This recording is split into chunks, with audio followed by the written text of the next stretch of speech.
अस्सलाम वालेकुम दोस्तों, welcome back to our channel find Urdu.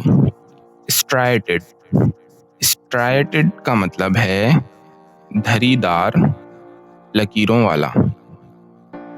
Striated का मतलब होता है ऐसा सरफेस या टेक्सचर जिस पर लाइंस या धारियां बनी हुई हो। ये लफ्ज़ बायोलॉजी या सरफेस डिस्क्रिप्शंस में यूज होता है, जैसे स्ट्राइटेड मसल्स या striated rock. Striated muscles are found in the arms and legs. बाजू और टांगों में धारीदार मसल्स होती हैं। तो दोस्तों, स्ट्राइटेड का मतलब है लकीरों या धारियों वाला, खास तौर पर मसल्स या सरफेस में यूज होता है। उम्मीद है अब आपको स्ट्राइटेड का मतलब समझ में आ गया होगा।